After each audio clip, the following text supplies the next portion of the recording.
Hello dear students. Today we are going to learn and understand how to solve practice set 2.1 of chapter number 2 parallel lines from class 9 mathematics part 2 that is geometry. Textbook मध्ये page number 17 आणि 18 वर practice set 2.1 दिलेला आहे. यामध्ये total 5 questions आहेत आणि या टाइपचे क्वेश्चन्स ऑलरेडी आपण याआधी सॉल्व्ह केलेले आहेत.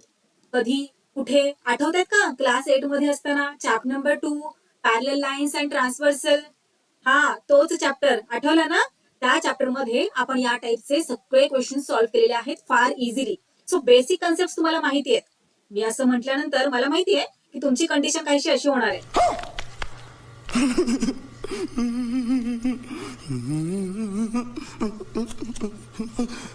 बरोबर ना?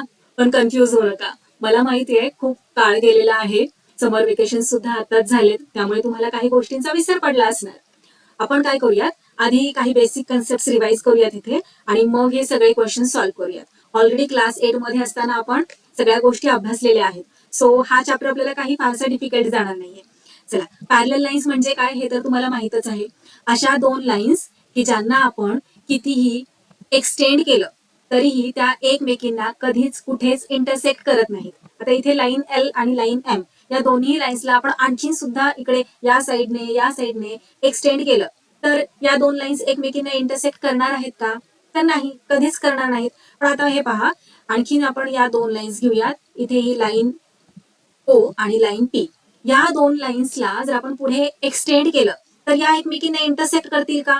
तर हो, नक्कीच करतील. पाहायचंय का तुम्हाला? हे पहा, पुढे आपण एक्सटेंड केलं, इथे या पॉइंटला या दोन्ही लाईन्स इंटरसेक्ट झालेल्या आहेत. या दोन लाईन्सला आपण काय म्हणतो? Intersecting lines. Okay.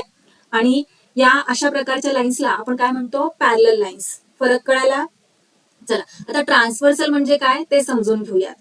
If a line intersects given two lines in two distinct points, then that line is called a transversal of those two lines. Already अभ्यासलेला आहे, तरी सुद्धा ही डेफिनेशन अजून पण किचकट वाटतीये, हो ना? काळजी नसावी. हे पहा, या दोन लाईन्स आपण घेतलेल्या आहेत. या दोन लाईन्सवर जर आपण अशी एक लाईन ड्रॉ केली तर काय होतंय बरं? ही जी आपण लाईन ड्रॉ केलेली आहे लाईन एल, ती या दोन लाईन्सला, लाईन एम आणि लाईन एन ला दोन डिस्टिंक्ट पॉइंटवर इंटरसेक्ट करतीये. हे पहा, या पॉइंटवर आणि या पॉइंटवर इंटरसेक्ट केलं ना लाईन एम आणि लाईन एन ला. सो लाईन एल काय आहे? या दोन लाईन्सचा ट्रान्सव्हर्सल आहे. क्लिअर? आता या ट्रान्सव्हर्सलमुळे काय होतं? तर अँगल्स फॉर्म होतात. किती अँगल्स फॉर्म होतात? तर हे पहा, इथे ही लाईन एल, ही लाईन एम, या दोन लाईन्सचा ट्रान्सव्हर्सल आहे लाईन एन. आणि या पॉइंटला, हे पहा, इथे या पॉइंटला आणि या पॉइंटला इंटरसेक्ट केलेला आहे या ट्रान्सव्हर्सलने लाईन एल आणि लाईन एम ला. त्यामुळे इथे काही अँगल्स फॉर्म झालेले आहेत. हे पहा, हा एक अँगल. ओके. सो याला अँगल ए म्हणूयात. त्यानंतर हा एक अँगल, अँगल बी, अँगल सी. ओके नाही? त्यानंतर अँगल डी. सो इथे किती अँगल्स फॉर्म झाले? इथे 4 अँगल्स फॉर्म झालेले आहेत. त्याचप्रमाणे इथे सुद्धा 4 अँगल्स फॉर्म झालेले आहेत. Angle E, angle F, angle G and angle H. बरोबर? सो टोटल या ट्रान्सव्हर्सलमुळे इथे 4 + 4 8 अँगल्स फॉर्म झालेले आहेत. आता इकडे लक्ष द्या, खूप महत्वाचं आहे. या ट्रान्सव्हर्सलमुळे हे जे 8 अँगल्स फॉर्म झालेले आहेत लाईन एल आणि लाईन एम वर, विशिष्ट कंडिशन्स मध्ये त्या अँगल्सचे काही टाइप्स होतात. म्हणजेच विशिष्ट कंडिशन्स फुलफिल झाल्या तर त्या अँगल्सला करस्पॉन्डिंग अँगल्स आपण म्हणतो, किंवा आणखीन काही वेगळ्या कंडिशन्स फुलफिल झाल्या की त्या अँगल्सला आपण इंटिरियर अँगल्स म्हणतो, काही अँगल्सला आपण अल्टरनेट अँगल्स म्हणतो. तर पाहूयात की कोणत्या कंडिशन्स मध्ये ते अँगल्स आले की त्यांना आपण करस्पॉन्डिंग अँगल्स म्हणतो. तर हे पहा, करस्पॉन्डिंग अँगल्स म्हणजे काय? तर असा अँगल्सचा पेअर की ज्यांचा एक आर्म, आधी मला सांगा आर्म म्हणजे काय माहितीये ना तुम्हाला? हात, अँगल्सचे 2 हात. हे पहा, हा आहे angle A O B. Angle A O B मध्ये ए ओ काय आहे? या अँगलचा एक आर्म आहे आणि ओ बी हा दुसरा आर्म आहे. जिथे हे दोन्ही आर्म्स मीट झालेले आहेत त्या पॉइंटला आपण वर्टेक्स म्हणतो. अतिशय बेसिक गोष्ट आहे, सगळ्यांना माहिती आहे. बरोबर? सो अँगल्सचे हे 2 आर्म्स आहेत. Back to the topic. Corresponding angles म्हणजे काय? चला, हे पहा, ट्रान्सव्हर्सलमुळे जे अँगल्स फॉर्म झालेले आहेत लाईन एल आणि लाईन एम वर, त्या अँगल्समध्ये अँगल्सचा असा पेअर की ज्यांचा एक आर्म हा ट्रान्सव्हर्सलवर आहे आणि दुसरे आर्म्स हे कुठे आहेत, तर ट्रान्सव्हर्सलच्या एकाच डिरेक्शनला आहेत, अशा दोन अँगल्सला किंवा अशा अँगल्सच्या पेअरला आपण म्हणतो करस्पॉन्डिंग अँगल्स. कठीण वाटतंय? थांबा ना, मी आहे ना. हे पहा, आता काय लक्षात ठेवायचंय, लेटर एफ माहिती आहे ना तुम्हाला, तो आठवायचा आहे. कसा असतो एफ? असा असतो का, एक स्टँडिंग लाईन, वरून एक आडवी लाईन, इकडून एक आडवी लाईन, एफ झाला. सो हे पहा, इथे एक अँगल फॉर्म झालेला आहे, बरोबर, आणि इथे एक अँगल फॉर्म झालेला आहे. सो या दोन अँगल्सला काय म्हणायचं, करस्पॉन्डिंग अँगल्स असं म्हणायचं. आता पहा, डेफिनेशन नुसार आपण पुन्हा एकदा समजून घेऊयात. एफ लक्षात आला का तुम्हाला? जिथे कुठे तुम्हाला एफ दिसेल तिथे असं समजायचं की ते करस्पॉन्डिंग अँगल्स आहेत. आता डेफिनेशन नुसार हा एक अँगल आहे, अँगल बी आणि अँगल एफ. अँगल बी चे दोन आर्म्स आहेत, एक इकडचा आणि एक इकडचा, बरोबर, क्लिअर. सो हा जो आर्म आहे अँगलचा, अँगल बी चा, तो कुठे आहे, ट्रान्सव्हर्सलवर आहे. त्याचप्रमाणे अँगल एफ चा हा आर्म कुठे आहे, ट्रान्सव्हर्सलवर आहे, बरोबर. आणि या दोन्ही अँगल्सचे जे दुसरे आर्म्स आहेत ते कुठे आहेत, ट्रान्सव्हर्सलच्या एकाच डिरेक्शनला. पहा बरं, राईट हँड साइडलाच आहेत की नाही. मग अशा या दोन अँगल्सला काय म्हणायचं, करस्पॉन्डिंग अँगल्स असं म्हणायचं. सो तुम्हाला करस्पॉन्डिंग अँगल्स म्हणजे लेटर एफ लक्षात ठेवायचा आहे. लेटर एफ मध्ये आतले, हा आतला इथला अँगल आणि इकडचा खालचा, आतले हे जे अँगल्स आहेत ते कोणते असतात, करस्पॉन्डिंग अँगल्स असतात. मग आता एफ म्हणजे एफ असाच पाहायचा का, नाही हो. एफ असाही असला तरी पण हे पहा, असाही असू शकतो, असंही असू शकतो, असंही असू शकतो, असंही असू शकतो. तर काही मुलं म्हणतील हा तर टी झाला, हा एफ कुठे. एफ लक्षात ठेवा, मग तो सरळ, मिरर इमेज, उलटा, त्याचा मिरर इमेज, कसाही एफ, क्लिअर. आणि त्याच्या आतले जे अँगल्स असतात, इथला इथला, इथला इथला, त्यानंतर इथला आणि इथला, हे जे अँगल्स आहेत त्यांना काय म्हणायचं, करस्पॉन्डिंग अँगल्स असं म्हणायचं. सो इथे angle B and angle F, बरोबर. आता हे पहा, मी म्हटलं ना मिरर इमेजचा जर असला असा, तर इथे हा अँगल, हा अँगल आणि इकडचा खालचा हा अँगल, हे कोणते झाले, करस्पॉन्डिंग अँगल्स. त्यानंतर ना हे पहा, असा सुद्धा एफ आपल्याला दिसतोय. मग हा आणि हा अँगल, हे पहा, इथला आणि इथला, हे दोन अँगल्स कसे झाले, करस्पॉन्डिंग अँगल्स झाले, बरोबर. त्यानंतर ना असा उलटा, हा आणि हा, हे सुद्धा करस्पॉन्डिंग अँगल्स झाले. कळालं, दोन लाईन्स वरच्या एका ट्रान्सव्हर्सलमुळे पाहिलं आपल्याला किती करस्पॉन्डिंग अँगल्सचे पेअर्स मिळालेले आहेत, 1 2 3 4. Okay, clear, corresponding angles clear झालं. चला आता आपण इंटिरियर अँगल्स म्हणजे काय ते समजून घेऊया. इंटिरियर अँगल्स म्हटलं की लेटर सी लक्षात ठेवायचा आहे. हे पहा, असा लेटर सी, तो कसाही असू शकतो, असा सरळवाला किंवा त्याची मिरर इमेज.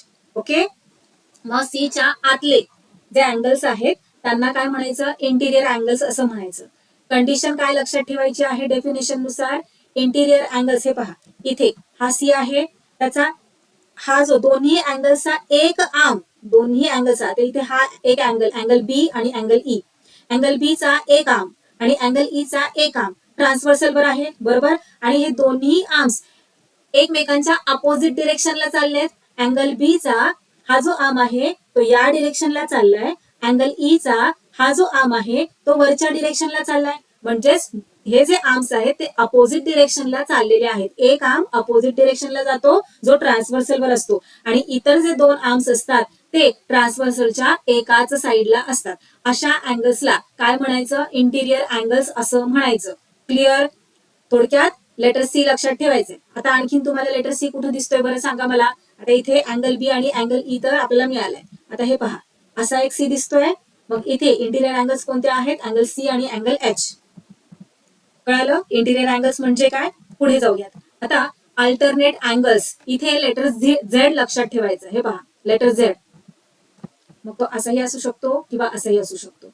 मग अल्टरनेट अँगल्स म्हणजे झेडचा हा एक कोपरा आतला आणि या साईडचा एक कोपरा, इथे सुद्धा इथला कोपरा, इथला कोपरा, हे काय झाले, अल्टरनेट अँगल्स झाले. आता या अँगल्स मध्ये सुद्धा एक जो आर्म असतो, अँगल्सचा एक जो आर्म असतो तो काय असतो, ट्रान्सव्हर्सल वर असतो आणि अपोजिट डिरेक्शनला जातो. आता इथे अँगल एच चा हा जो आर्म आहे हा वरच्या डिरेक्शनने चाललेला आहे, तर अँगल बी चा हा जो आर्म आहे जो ट्रान्सव्हर्सल वरचा आहे तो खालच्या डिरेक्शनने चाललाय. म्हणजे एक अँगल, दोन अँगल्स मधला जो एक आर्म असतो तो अपोजिट डिरेक्शनने चाललेला असतो आणि दुसरा जो आर्म असतो तो ट्रान्सव्हर्सलच्या दोन्ही बाजूंना असतो. हे पहा, अँगल बी चा हा जो आर्म आहे तो ट्रान्सव्हर्सलच्या राईट हँड साईडला आहे आणि अँगल एच चा हा जो आर्म आहे तो ट्रान्सव्हर्सलच्या लेफ्ट हँड साईडला आहे. सो अशा प्रकारच्या अँगल्सला काय म्हणायचं, अल्टरनेट अँगल्स.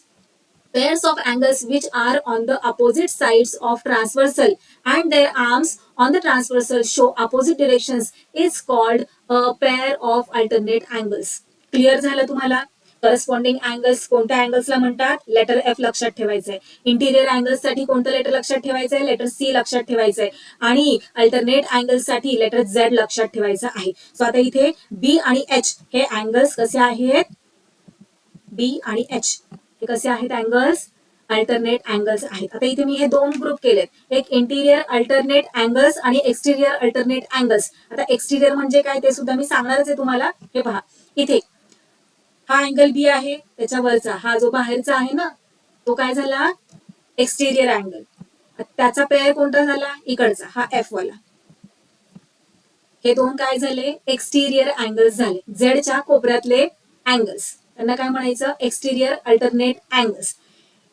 आता हे पहा, आता दुसरा एक झेड पाहूयात आपण, जो की असा उलटा येणार आहे. Okay, so angle C, angle E कसे अँगल्स आहेत, interior alternate angles, angle C and angle E.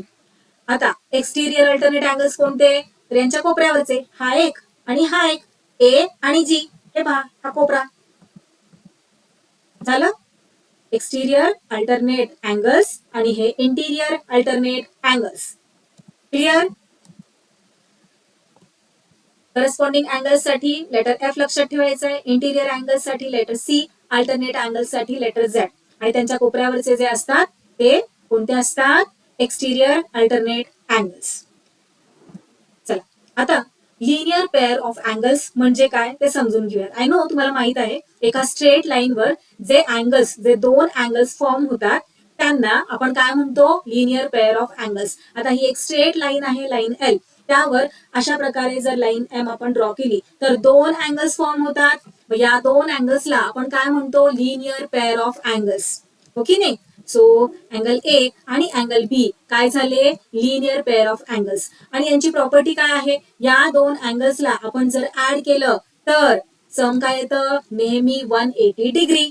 हो की नाही? आता एल हा एक स्ट्रेट अँगल झाला, स्ट्रेट अँगल म्हणजे कितीचा, 180 डिग्रीचा, बरोबर. मग आता या स्ट्रेट लाईनवर लाईन एम मुळे दोन अँगल जे फॉर्म झालेले आहेत त्यांना आपण काय म्हणतो, सप्लिमेंटरी अँगल्स.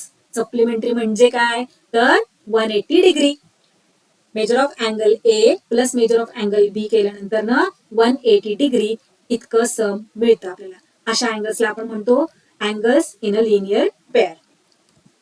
आता हे पहा, आपल्या या दोन लाईन्स आणि या दोन लाईन्सवर लाईन एन हा जो ट्रान्सव्हर्सल आहे त्यामुळे काय झालेलं आहे, 8 अँगल्स फॉर्म झालेत. आता हे जे अँगल्स फॉर्म झालेत त्यामध्ये काही अँगल्स लिनियर पेअर मध्ये सुद्धा आहेत. हो की नाही? जे एका स्ट्रेट लाईनवर फॉर्म झालेले दोन अँगल्स असतात त्यांना आपण काय म्हणतो, लिनियर पेअर ऑफ अँगल्स. आता ही एक स्ट्रेट लाईन आहे, या स्ट्रेट लाईनवर हे पहा, या लाईनमुळे ए आणि डी हे दोन अँगल्स फॉर्म झालेले आहेत. मग हे अँगल्स इन लिनियर पेअर आहेत आणि यांचा सम किती असणार आहे, 180 डिग्री असणार आहे, बरोबर.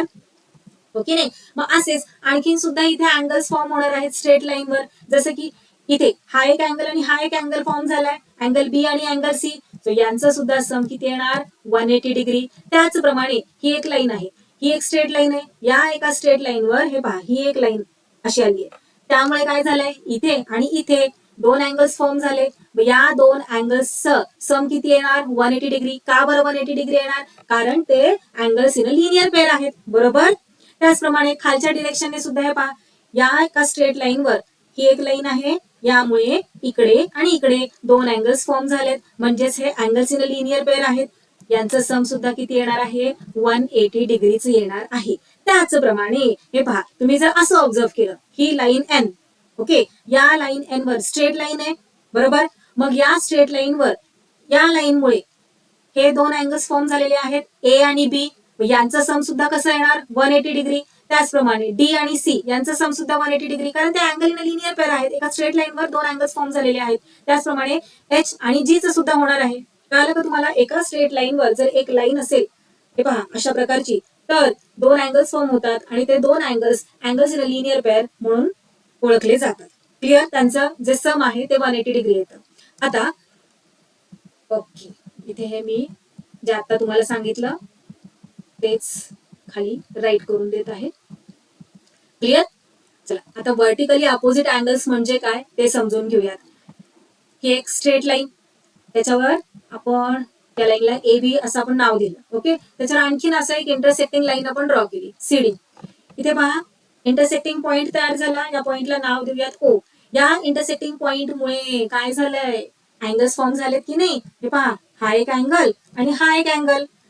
मग हे जे दोन्ही अँगल्स इथे फॉर्म झालेले आहेत ते कसे अँगल्स आहेत, व्हर्टिकली अपोजिट अँगल्स आहेत.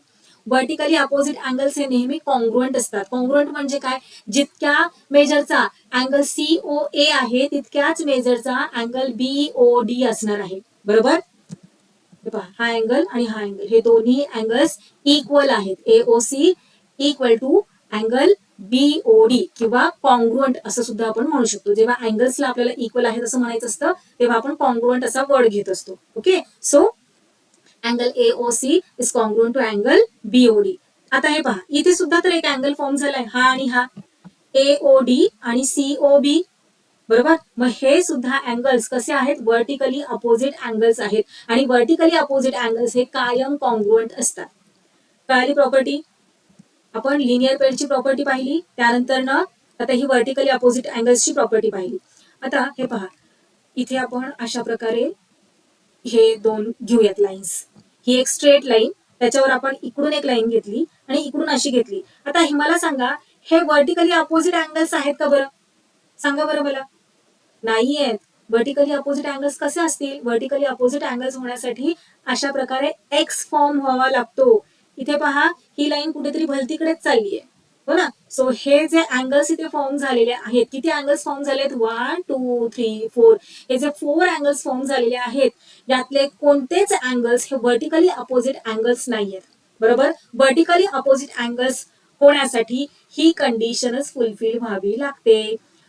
क्लिअर? दोन लाईन्स एका पॉइंटवर जेव्हा इंटरसेक्ट होणार आहेत तेव्हा आणि तेव्हा तिथेच व्हर्टिकली अपोजिट अँगल्स फॉर्म होतात. आता इथे हे पहा, ही एक लाईन बरोबर आहे, पण ही लाईन आपण पुढे एक्सटेंड केल्यानंतर ना इकडे कुठेतरी जातीये बरोबर, आणि ही लाईन पुढे आपण एक्सटेंड केल्यानंतर ना इकडे कुठेतरी जातीये. सो या दोन लाईन्समुळे इंटरसेक्ट झालेल्या आहेत का? दोन लाईन्स इथे इंटरसेक्ट झालेत का? नाही. इथे किती लाईन्स आहेत, 1 2 आणि 3 लाईन्स आहेत. ओके, सो इथे व्हर्टिकली अपोजिट अँगल्स नाहीयेत. हे जे अँगल्स फॉर्म झालेले आहेत ते अजिबात व्हर्टिकली अपोजिट अँगल्स नाहीयेत. आता जे आपण दोन लाईन्स आणि ट्रान्सव्हर्सल घेतला होता त्यामध्ये व्हर्टिकली अपोजिट अँगल्स कुठे आहेत ते पाहूयात. आता हे पहा, इथे हा ट्रान्सव्हर्सल आपला N, ओके नाही, आणि लाईन L आणि लाईन M. सो इथे ही एक लाईन आणि ही लाईन N. सो या ज्या दोन लाईन्स आहेत त्यामुळे इथे आणि इथे व्हर्टिकली अपोजिट अँगल्स फॉर्म झालेले आहेत. पहा बरं, एक्स झाला ना, ही लाईन अशी गेलेली आहे आणि ही जी लाईन L आहे ती अशी गेलेली आहे. तर दोन्ही स्ट्रेट लाईन्स आहेत आणि त्या इथे इंटरसेक्ट होत आहेत. इथे इंटरसेक्ट झाल्यामुळे इकडे आणि इकडे हे जे दोन अँगल्स फॉर्म झालेले आहेत ते व्हर्टिकली अपोजिट अँगल्स आहेत आणि त्यामुळे ते कॉन्ग्रुएंट आहेत. कळालं? त्याचप्रमाणे अँगल B आणि D हे दोन अँगल्स सुद्धा कॉन्ग्रुएंट असणार. आता इथे पहा, ही लाईन N आणि ही लाईन M, इथे सुद्धा तर एक्स फॉर्म झालेला आहे, त्यामुळे हा एक अँगल आणि हा एक अँगल व्हर्टिकली अपोजिट अँगल्स आहेत, म्हणजेच ते कॉन्ग्रुएंट असणार. आणि अँगल H आणि अँगल F हे सुद्धा व्हर्टिकली अपोजिट अँगल्स आहेत आणि म्हणून ते कॉन्ग्रुएंट असणार आहेत. क्लिअर झालं? चला, आता टेक्स्टबुक मध्ये जी तुम्हाला ऍक्टिव्हिटी करायला दिलेली आहे किंवा हे क्वेश्चन्स दिलेले आहेत ते पाहूया. Pairs of corresponding angles. आता करस्पॉन्डिंग अँगल्स कोणत्या अँगल्सला म्हणतात हे तुम्हाला माहित आहे. सो चला, फर्स्ट तर त्यांनी दिलेलंच आहे अँगल D आणि अँगल H. कुठे पाहू, अँगल डी आहे इथे आणि अँगल एच आहे इथे. पहा बरं, एफ झाला का, हो की नाही, एफ झाला ना. सो हे कसे आहेत, अँगल डी आणि अँगल एच हे करस्पॉन्डिंग अँगल्स आहेत.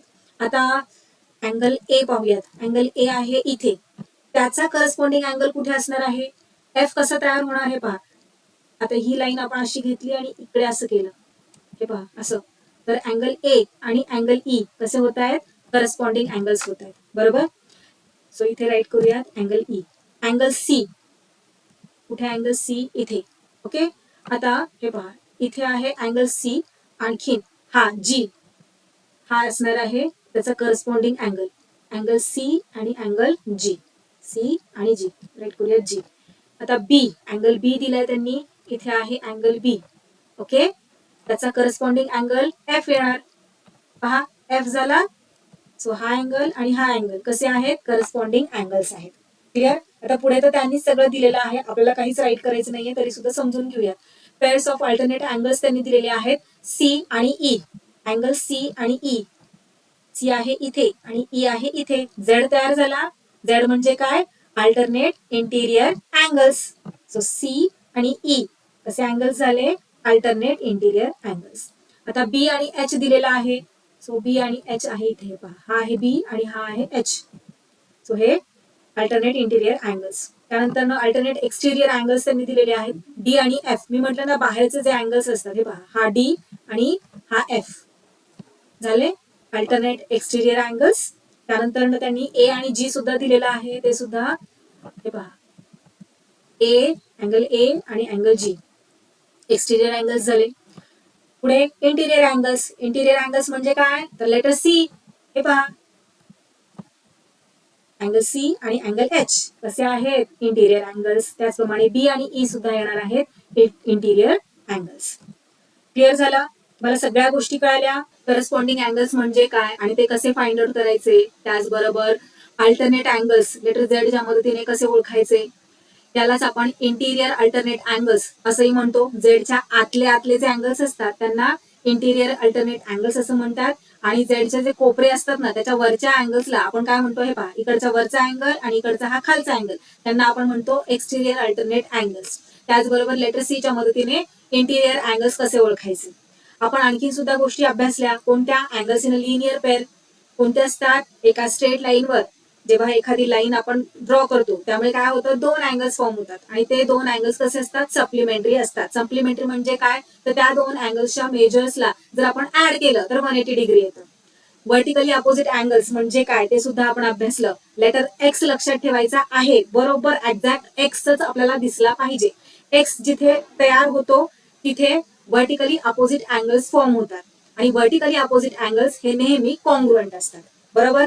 आता आपण काय करूयात, दोन पॅरलल लाईन वरच्या ट्रान्सव्हर्सलमुळे हे जे corresponding angles, alternate angles, interior angles form होतात, तिथे काय वेगळी गोष्ट घडते ते समजून घेऊया.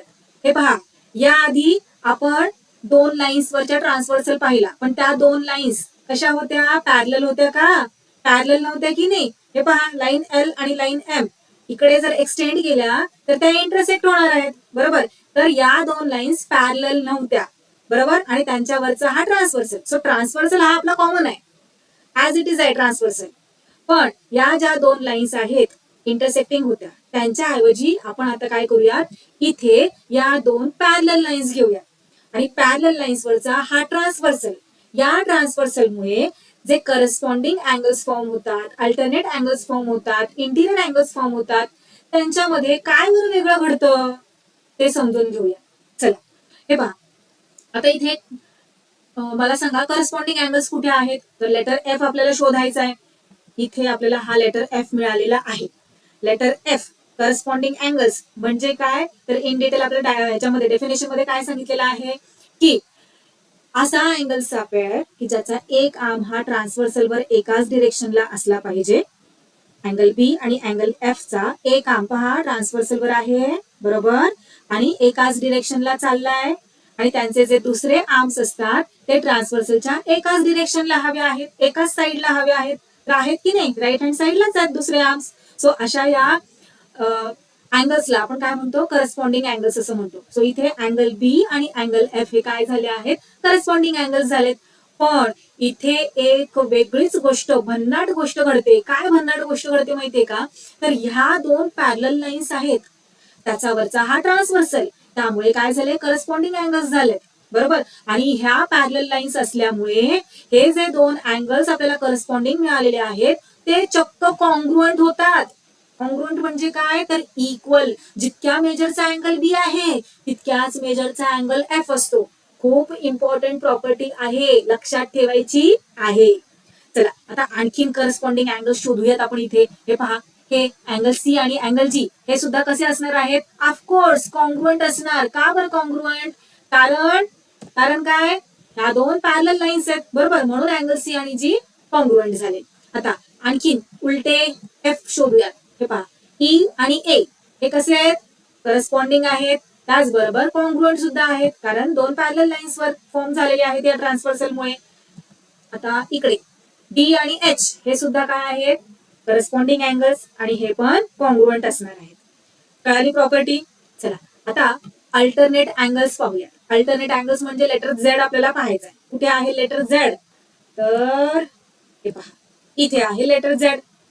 त्याच्या आतले हे जे अँगल्स असतात, हा बी आणि हा एच कसे आहेत, इंटिरियर अल्टरनेट अँगल्स. आता हे दोन पॅरलल लाईन्स वर फॉर्म झालेले आहेत. बरोबर. डेफिनेशन नुसार मी पुन्हा एकदा तुम्हाला सांगते. इथे लेटर झेड तर आपल्याला मिळालंय, पण अल्टरनेट अँगल्सची डेफिनेशन काय आहे, तर या दोन अँगल्सचा एक आर्म हा ट्रान्सव्हर्सल वर असतो, त्याचबरोबर तो अपोजिट डिरेक्शनला जातो. अँगल एच चा हा जो आर्म आहे तो पहा वरती चाललाय. अँगल बी चा हा आर्म ट्रान्सव्हर्सल वर आहे पण खाली चाललाय. तो अपोजिट डिरेक्शनला चाललाय की नाही. आणि ट्रान्सव्हर्सलच्या दोन्ही साईडला त्यांचे दुसरे आर्म्स असतात. मग अशा अँगल्सला अल्टरनेट, इंटिरियर अल्टरनेट अँगल्स असं म्हणायचं. आता हे जे इंटिरियर अल्टरनेट अँगल्स फॉर्म झालेले आहेत ते पॅरलल लाईन्स वर आहेत, बरोबर, म्हणून हे सुद्धा चक्क आणि चक्क कॉन्ग्रुएंट असतात. हे पहा, बी आणि एच कसे आहेत, कॉन्ग्रुएंट आहेत. त्यानंतर आणखीन कोणते अँगल्स इथे मिळत आहेत, तर सी आणि ई. सो सी आणि ई हे अल्टरनेट, इंटिरियर अल्टरनेट अँगल्स तर आहेतच, शिवाय पॅरलल लाईन्स वर असल्यामुळे कॉन्ग्रुएंट आहेत. आता इंटिरियर अँगल्स म्हणजे लेटर सी आपल्याला पाहायचं आहे. ओके, लेटर सी म्हणजेच काय, डेफिनेशन नुसार या दोन अँगल्सचा एक आर्म हा ट्रान्सव्हर्सल वर असतो, त्याचबरोबर तो अपोजिट डिरेक्शनला जात असतो. आता अँगल बी चा हा आर्म खाली चाललाय, अँगल ई चा हा आर्म ट्रान्सव्हर्सल वर तर आहेच आहे पण वर चाललाय, अपोजिट डिरेक्शनला चाललेत, बरोबर.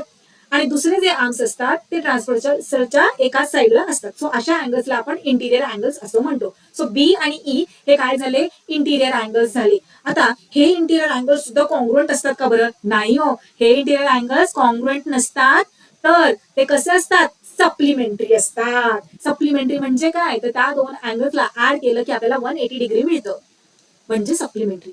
कळालं. Corresponding angles, alternate angles parallel lines मुळे कॉन्ग्रुएंट असतात, पण इंटिरियर अँगल्स हे कॉन्ग्रुएंट नसतात तर सप्लिमेंटरी असतात. क्लिअर. लक्षात ठेवायच्या त्या गोष्टी खूप महत्वाच्या आहेत. मी तर म्हणेन पाठच करायच्यात. पाठ कशाला, आता तर तुम्हाला पाठ झालंच असणार आहे, इतक्या वेळा मी सांगितलेलं आहे. आता हा आणखीन एक पेअर आपण इंटिरियर अँगल्स इथे राईट करून घेऊयात. हे सुद्धा कसे असणार आहेत, सप्लिमेंटरी असणार आहेत. आता एक्सटिरियर अल्टरनेट अँगल्स म्हणजेच लेटर झेडच्या डोक्यावरचा, ते पहा हा आणि हा, इथे खाली पहा अशा प्रकारे हा झेड झालेला आहे, हो ना.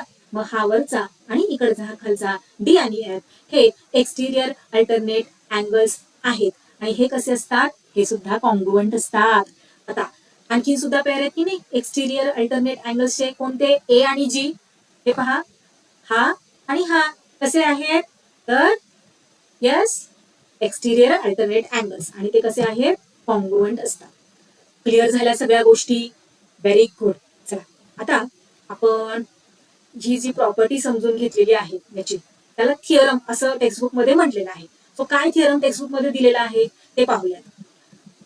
हे पहा, हे सगळे अँगल्स आपण फाइंड आउट केलेले आहेत, करस्पॉन्डिंग अँगल्स. त्याचा theorem, the corresponding angles formed by a transversal of two parallel lines are of equal measures. Theorem लक्षात ठेवायचा आहे.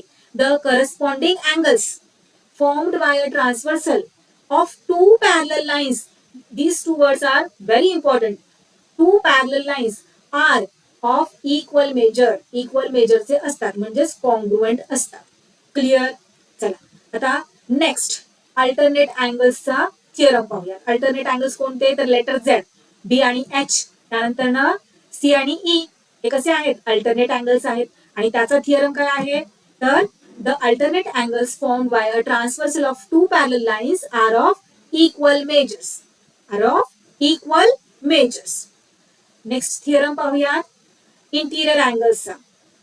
If two parallel lines are intersected by a transversal, लक्षात घ्या, if two parallel lines are intersected by a transversal, जर दोन parallel lines एका transversal मुळे intersect होत असतील तर काय होतं? The interior angles on either sides म्हणजे दोन्ही साइडला, ट्रान्सव्हर्सलच्या दोन्ही साइडला जे इंटिरियर अँगल्स फॉर्म होतात, the interior angles on either side of the transversal are supplementary. ते कसे असतात? सप्लिमेंटरी असतात. आताच आपण पाहिलं, हे पहा इथे हा सी बरोबर आणि त्याचा बी आणि ई हे दोन इंटिरियर अँगल्स ते कसे असतात?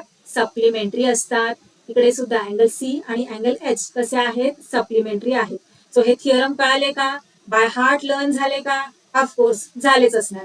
चला आता आपण आपला प्रॅक्टिस सेट 2.1 मधील फर्स्ट क्वेश्चन सॉल्व्ह करायला घेऊया. इन फिगर 2.5 टेक्स्टबुक मध्ये या फिगरला 2.5 असं नाव दिलेलं आहे. Line R P is parallel to line M S.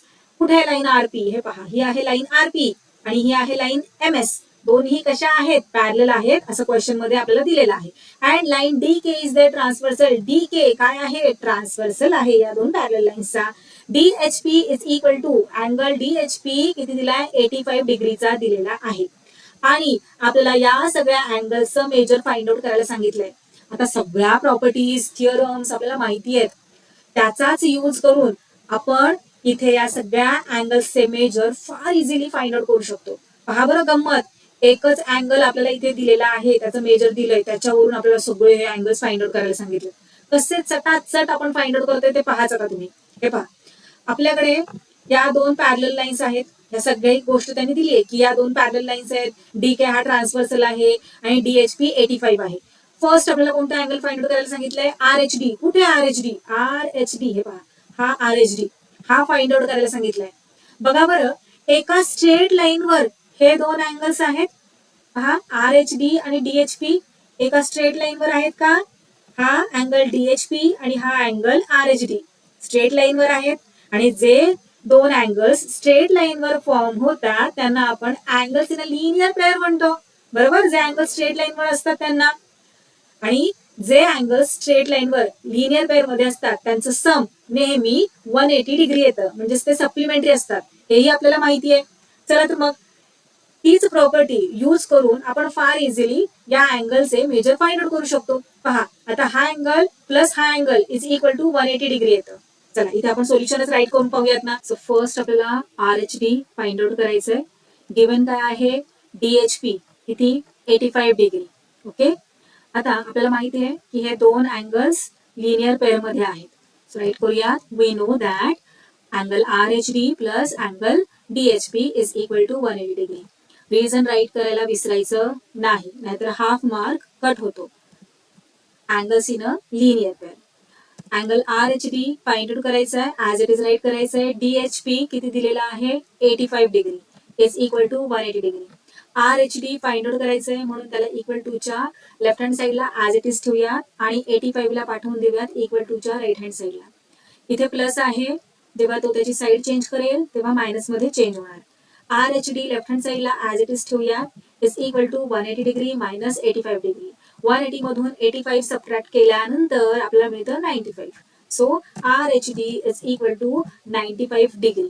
आता इथे मी बऱ्याच ठिकाणी अँगल म्हणत नाहीये, पण अँगल तुम्ही मात्र राईट करायचं आहे.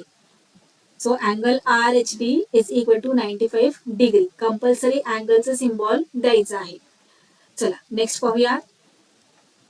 नेक्स्ट त्यांनी विचारलेलं आहे PHG. अँगल PHG कुठे आहे? PHG. सो हे पहा, इथे आहे PHG. PHG आपल्याला फाइंड आउट करायचा आहे. एक गोष्ट लक्षात येते का तुम्हाला, आपण आर एच डी इथे फाइंड आउट केला 95 डिग्री आला. हे पहा, आर एच डी आपल्याला मिळालेला आहे 95 डिग्री. पी एच जी आपल्याला हवा आहे. आणि जर तुम्ही व्यवस्थित ऑब्झर्व केलं तर हे पहा, इथे दोन अँगल्समुळे काय होत आहे, एक्स फॉर्म होत आहे. बरोबर, म्हणजेच या दोन रेजमुळे दोन अँगल्स इथे फॉर्म झालेले आहेत. एक्स आहे की नाही. सो हे दोन अँगल्स कसे आहेत, व्हर्टिकली अपोजिट अँगल्स आहेत. आणि व्हर्टिकली अपोजिट अँगल्सची प्रॉपर्टी आपल्याला माहिती आहे. व्हर्टिकली अपोजिट अँगल्स हे नेहमी कॉन्ग्रुएंट असतात, म्हणजेच इक्वल मेजरचे असतात. जितक्या मेजरचा आता आर एच डी आहे, कितीचा आहे, 95 डिग्रीचा. मग तितकाच अँगल पी एच जी सुद्धा असणार 95 डिग्री, कारण प्रॉपर्टीज आपल्याला ते सांगते. व्हर्टिकली अपोजिट अँगल्स हे नेहमी कॉन्ग्रुएंट असतात. चला तर मग आता इथे पी एच जी आपल्याला मिळालेला आहे, कितीचा आहे, 95 डिग्रीचा. राईट करूया. नाव angle P H G is equal to R H D. का बरं, कारण ते व्हर्टिकली अपोजिट अँगल्स आहेत. रिझन न विसरता राईट करायचं आहे, वारंवार सांगतेय. आता पी एच जी किती येणार, 95 डिग्री. का, कारण आर एच डी 95 डिग्रीचा आहे. आणि इथे आपण म्हटलेलं आहे की ते दोन्ही व्हर्टिकली अपोजिट अँगल्स असल्यामुळे ते कॉन्ग्रुएंट आहेत और इक्वल आहेत म्हणून. सो इथे राईट करूया फ्रॉम टू. याच्यापासून आपण हे राईट केलेलं आहे, फ्रॉम टू. ओके, आता नेक्स्ट पाहूयात. H G S. कुठे आहे angle H G S, H G S. Okay, मिळाला एच जी एस. क्लिअर. आता कसा फाइंड आउट करायचा, आपल्याला अँगल तर मिळालेला आहे. एक गोष्ट लक्षात घ्या, इथे वेगवेगळ्या प्रॉपर्टीज यूज करून तुम्ही कोणताही अँगल फाइंड आउट करू शकता. असं काही नाहीये की एक म्हणजे एकच प्रॉपर्टी यूज केली तिथे तर आपल्याला आन्सर मिळणार आहे. तुम्ही डिफरंट डिफरंट प्रॉपर्टीज यूज करून तुमचा आन्सर इथे फाइंड आउट करू शकता. कंडिशन काय आहे, आन्सर करेक्ट आलं पाहिजे, हीच एक कंडिशन, बाकी काही नाही. प्रॉपर्टी तुम्ही कोणतीही यूज करू शकता. आता हे पहा, आपल्याला H G S find out करायचा आहे, हा अँगल. हा, आणि एक गोष्ट लक्षात येते का, इथे हा एफ फॉर्म होतोय. हे पहा, झाला एफ, झाला की नाही. मग हा जर 85 चा आहे तर हा किती येणार, हा सुद्धा 85च येणार. का, कारण हे करस्पॉन्डिंग अँगल्स आहेत आणि करस्पॉन्डिंग अँगल्सची प्रॉपर्टी आपण अभ्यासलेली आहे. जर दोन पॅरलल लाईन्स वरच्या ट्रान्सव्हर्सलमुळे करस्पॉन्डिंग अँगल्स तिथे फॉर्म होत आहेत तर ते करस्पॉन्डिंग अँगल्स हे नेहमी कॉन्ग्रुएंट असतात. मग जर इथे अँगल डी एच पी 85 डिग्रीचा आहे तर अँगल एच जी एस हा सुद्धा 85 डिग्रीचाच असणार आहे, कारण प्रॉपर्टीज आपल्याला ते सांगते. चला इथे राईट करून घेऊयात. मग here line R P is parallel to line M S. Parallel आहे हे सांगायला विसरायचं नाहीये. या दोन लाईन्स पॅरलल असल्यामुळेच या ट्रान्सव्हर्सलमुळे जे करस्पॉन्डिंग अँगल्स फॉर्म झालेले आहेत ते कॉन्ग्रुएंट आहेत. जर या दोन पॅरलल लाईन्स नसत्या तर मात्र कंडिशन वेगळी असती. पॅरलल लाईन्स वरच्या ट्रान्सव्हर्सलमुळे जे करस्पॉन्डिंग अँगल्स फॉर्म होतात ते कसे असतात, कॉन्ग्रुएंट असतात. सो इथे राईट करणं खूप इम्पॉर्टंट आहे. Line P R and line M S are parallel and line DK is their transversal. So angle HGS is equal to angle DHP is equal to म्हणा किंवा congruent म्हणा, काही फरक पडत नाही. का बरं, कारण ते करस्पॉन्डिंग अँगल्स आहेत. सो जर HGS च किती येणार, 85 आहे ना. जर DHP 85 आहे तर HGS सुद्धा 85च येणार. ओके, रिझन राईट करूयात. फ्रॉम वन कुठे, फ्रॉम वन. हे पहा 1 DHP 85 आहे, क्वेश्चन मध्येच त्यांनी दिलेलं होतं. सो इथे फ्रॉम 1 राईट करणं सुद्धा खूप इम्पॉर्टंट आहे. कळलं. अशा प्रकारे आपले हे 3 क्वेश्चन इथे कम्प्लीट झाले. 4th क्वेश्चन पाहूयात. अँगल एम जी के. अँगल एम जी के कुठे आहे, अँगल एम जी के शोधू कुठे, हा सापडला. इथे आहे एम जी के. ओके, या अँगलचं मेजर आपल्याला फाइंड आउट करायचं आहे. इथे सुद्धा आपण वेगवेगळ्या प्रॉपर्टीज यूज करून या अँगलचे मेजर फाइंड आउट करू शकतो. सो फर्स्ट प्रॉपर्टी तुम्ही यूज करू शकता की हा एक्सटिरियर अँगल आहे, एक्सटिरियर अल्टरनेट अँगल. याचाच अल्टरनेट कोणता अँगल आहे, एक्सटिरियर DHP. जर DHP 85 डिग्रीचा आहे तर MGK हा सुद्धा 85 डिग्रीचाच असणार, बरोबर. किंवा आणखीन सुद्धा तुम्ही दुसरी प्रॉपर्टी यूज करू शकता. इथे पहा एक एक्स फॉर्म होतोय, हो की नाही, म्हणजेच व्हर्टिकली अपोजिट अँगल्स आहेत. सो MGK चा व्हर्टिकली अपोजिट अँगल आहे HGS, म्हणजे जितका HGS आहे तितकाच MGK असणार आहे. HGS आत्ताच आपण फाइंड आउट केलेला आहे 85 डिग्रीचा. तो जर हा 85 डिग्रीचा अँगल आहे तर हा सुद्धा 85 डिग्रीचाच अँगल असणार आहे, बरोबर. सो इथे राईट करूयात. नाव MGK is equal to HGS. Why? Because they are vertically opposite angles. So MGK is equal to 85 degree from 3. हे पहा इथे आपण 3 नाव दिलं की नाही, याच्यावरून आपण सांगू शकतो की हा 85 डिग्रीचा आहे. का? कारण हे पहा इथे हा 85 चा आहे ना, आणि जर कॉन्ग्रुएंट आहेत, इक्वल आहे, तर MGK सुद्धा 85 असणार आहे, म्हणून इथे राईट केलेलं आहे फ्रॉम 3. कळालं? खूप इझी आहे, फक्त प्रॉपर्टीज व्यवस्थित समजून घेणं इम्पॉर्टंट आहे. अशा प्रकारे इथे आपला हा फर्स्ट क्वेश्चन, प्रॅक्टिस सेट 2.1 मधला फर्स्ट क्वेश्चन सॉल्व्ह करून झालेला आहे. रिमेनिंग क्वेश्चन्स आपण व्हिडिओच्या सेकंड पार्ट मध्ये सॉल्व्ह करूयात.